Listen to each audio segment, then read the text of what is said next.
پیارے بچوں، آج کے سبق میں ہم پڑھیں گے دعوت اسلام۔ تو چلیے شروع کرتے ہیں۔ خفیہ تبلیغ۔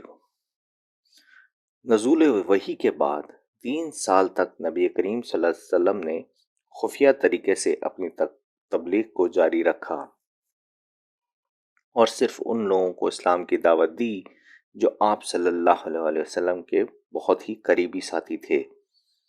نزول وحی کے فوراً بعد نبی کریم صلی اللہ علیہ وسلم کی زوجہ محترمہ حضرت خدیجہ، حضرت علی، حضرت زید بن حارث اور حضرت ابو بکر صدیق رضی اللہ تعالی عنہ آپ صلی اللہ علیہ وسلم پر ایمان لے آئے۔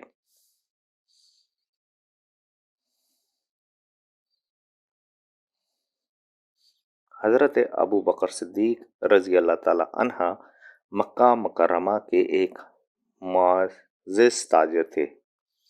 حضرت ابو بکر صدیق رضی اللہ تعالی عنہ مکہ مکرمہ کے ایک معزز تاجر تھے۔ ان کے علم، شرافت اور عقل مندی کی وجہ سے لوگ ان کا بڑا احترام کرتے تھے۔ ان کی دعوت سے حضرت عثمان غنی، حضرت زبیر، حضرت عبد الرحمن بن عوف، حضرت سعد بن ابی وقاص، حضرت طلحہ رضی اللہ تعالی عنہ اور کئی دوسرے حضرات نے اسلام قبول کیا۔ اہل خانہ کو اعلانیہ دعوت۔ کچھ عرصے بعد اللہ تعالیٰ کا یہ حکم نازل ہوا۔ سورہ الحشر آیت نمبر 214، جس کا ترجمہ ہے: پیارے بچوں، اور اپنے قریب کے رشتہ داروں کو ڈر سنا دو۔ اللہ تعالیٰ کا حکم ملنے کے بعد نبی کریم صلی اللہ علیہ وسلم نے اپنے خاندان کے 45 افراد کو ایک دعوت پر بلایا۔ کھانے کے بعد آپ صلی اللہ علیہ وسلم نے ان کو اسلام کی دعوت دی۔ آپ صلی اللہ علیہ وسلم نے حاضرین سے پوچھا کہ دین کے معاملے میں میرا ساتھ کون دے گا؟ تمام حاضرین خاموش رہے۔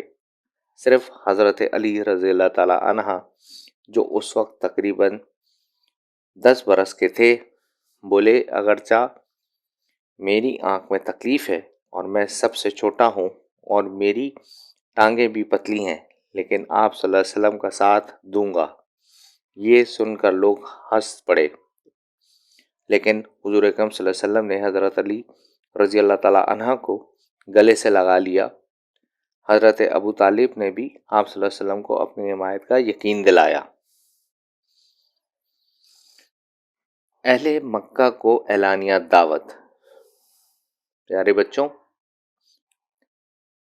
3 سال بعد حضور اکرم صلی اللہ علیہ وسلم کو اللہ تعالیٰ کا حکم ہوا۔ سورۃ الحجر آیت نمبر 49۔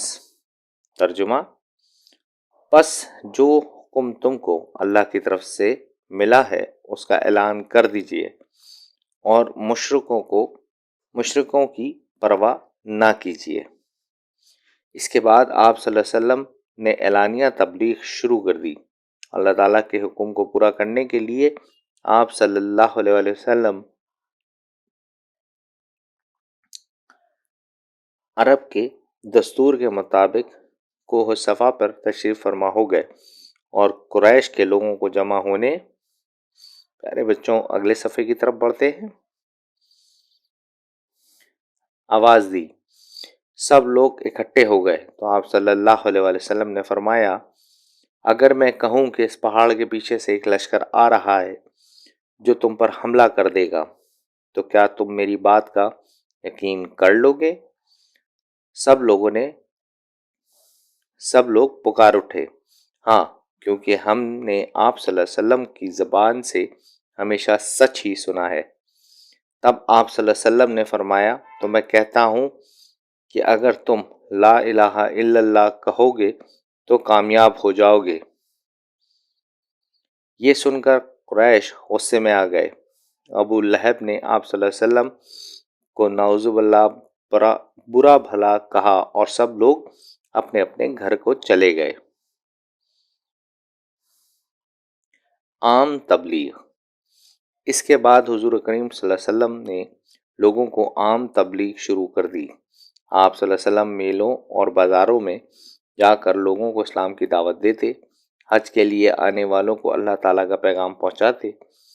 آپ نے حرم کعبہ میں جا کر اللہ تعالیٰ کے ایک ہونے کا اعلان کیا۔ اس پر مشرکین نے آپ صلی اللہ علیہ وسلم اور آپ کے ساتھیوں پر حملہ کر دیا، تاہم آپ وہاں سے خیریت سے واپس آ گئے۔ قریش کی بھرپور مخالفت کے باوجود آپ صلی اللہ علیہ وسلم نے اسلام کی دعوت جاری رکھی اور اسلام پھیلتا گیا۔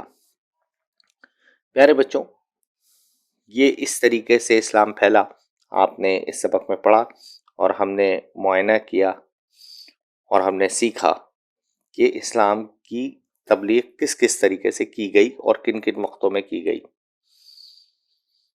مختصراً جواب دیں۔ پیارے بچوں، میں یہاں پہ سوال پڑھوں گا اور اس کے جواب آپ کو کتاب میں سے دیکھ کے لکھنے ہوں گے۔ سب سے پہلے اسلام قبول کرنے کا شرف کن کو حاصل ہوا؟ خاندان کو اعلانیہ دعوت کے موقع پر حضرت علی رضی اللہ تعالی عنہ نے کیا فرمایا؟ آپ صلی اللہ علیہ وآلہ وسلم نے اپنے خاندان کے لوگوں سے کیا فرمایا؟ پیارے بچوں، آپ صلی اللہ علیہ وسلم نے خاندان کو جب دعوت دی تو اس میں کیا فرمایا؟ اس سبق میں ہم نے پڑھا، وہ آپ اپنی نوٹ بک میں اس سوال کے جواب میں لکھیں گے۔ آگے بڑھتے ہیں۔ آپ صلی اللہ علیہ وآلہ وسلم نے کوہ صفا پر لوگوں سے کیا فرمایا؟ اعلانیہ دعوت والی آیت مبارکہ کا ترجمہ لکھیں۔ پیارے بچوں، ان سوالات کے جوابات آپ کو کتاب میں موجود ہوں گے جو کہ ہم نے پڑھے، اس ویڈیو میں نے آپ کو بتایا، انہی میں سے سمجھ کر آپ ان سوالوں کے جوابات دیں گے۔ آگے بڑھتے ہیں۔ خالی جگہ پر کریں۔ چلیے شروع کرتے ہیں۔ میں یہاں پر آپ کو خالی جگہیں بتاتا جاؤں گا، آپ اپنی نوٹ بک میں ان کو اسی طریقے سے لکھتے چلے جائیں گے۔ تو چلیے شروع کرتے ہیں۔ نزول وحی کے بعد ڈیش تک آپ صلی اللہ علیہ وآلہ وسلم نے خفیہ طریقے سے تبلیغ کو جاری رکھا۔ 3 سال تک۔ جی ہاں پیارے بچوں، بالکل صحیح۔ آگے بڑھتے ہیں۔ حضرت عثمان رضی اللہ تعالی عنہ نے ڈیش کی دعوت سے اسلام قبول کر لیا۔ حضرت ابوبکر صدیق کی دعوت سے اسلام قبول کر لیا۔ جی ہاں پیارے بچوں، بالکل صحیح۔ حضرت ابوبکر صدیق رضی اللہ تعالی عنہ مکہ مکرمہ میں کے ایک ڈیش تھے۔ کیا تھے پیارے بچوں؟ جی ہاں، تاجر تھے۔ آپ صلی اللہ علیہ وآلہ وسلم نے ڈیش پر چڑھ کر لوگوں کو جمع ہونے کے لیے آواز دی۔ کوہ صفا۔ جی ہاں پیارے بچوں، بالکل صحیح۔ آپ اپنی نوٹ بک میں اسی طریقے سے لکھ لیں گے۔ حضرت ابو طالب نے بھی آپ صلی اللہ علیہ وآلہ وسلم کو اپنی ڈیش کا یقین دلایا، ساتھ ہونے کا۔ جی ہاں پیارے بچوں، انہوں نے بھی اپنا یقین دلایا کہ میں وہ ان کے ساتھ دین کی تبلیغ میں شامل ہوں گے، اور اسلام قبول کیا۔ اس کے بعد آگے ہے، درست جواب پر صحیح کا نشان لگائیں۔ پیارے بچوں، میں آپ کو یہاں پہ صحیح کا نشان ہائی لائٹ کرتا رہوں گا، کون کون سا صحیح ہے آپ اس کو اپنی نوٹ بک میں اسی طریقے سے صحیح جگہ پر لکھیں گے۔ تو چلیے شروع کرتے ہیں۔ حضرت ابوبکر صدیق رضی اللہ تعالی عنہ الف کیا تھے؟ تاجر تھے، کاشتکار تھے یا صنعت کار تھے؟ جی ہاں بالکل صحیح پیارے بچوں، وہ تاجر تھے۔ آگے بڑھتے ہیں۔ ازواج مطہرات رضی اللہ تعالی عنہ میں سب سے پہلے کس نے اسلام قبول کیا؟ حضرت عائشہ، حضرت خدیجہ، حضرت حفصہ؟ پیارے بچوں، جی ہاں بالکل صحیح، حضرت خدیجہ نے سب سے پہلے اسلام قبول کیا۔ آگے بڑھتے ہیں۔ آپ صلی اللہ علیہ وسلم نے کس پہاڑ پہ کھڑے ہو کر لوگوں کو جمع ہونے کے لیے آواز دی؟ سب سے پہلے ہے ہمارے پاس کوہ صفا، جبل رحمت، جبل نور۔ جی ہاں، بالکل صحیح پیارے بچوں، کوہ صفا پہ۔ آگے بڑھتے ہیں۔ حضرت طہا رضی اللہ تعالی عنہ کس کی تبلیغ سے مسلمان ہوئے؟ حضرت ابو بکر صدیق، حضرت عمر، حضرت علی۔ جی ہاں، بالکل صحیح، حضرت ابو بکر صدیق رضی اللہ تعالی عنہ۔ آگے بڑھتے ہیں۔ آپ صلی اللہ علیہ وسلم نے اپنے خاندان کے کتنے افراد کو دعوت پر بلایا؟ 35، 45، 40۔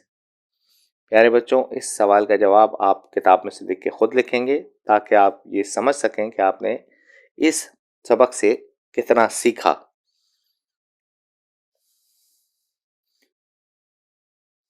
پیارے بچوں، آج کے لیے اتنا ہی، پھر ملیں گے نئے سبق کے ساتھ۔ جب تک کے لیے اللہ حافظ۔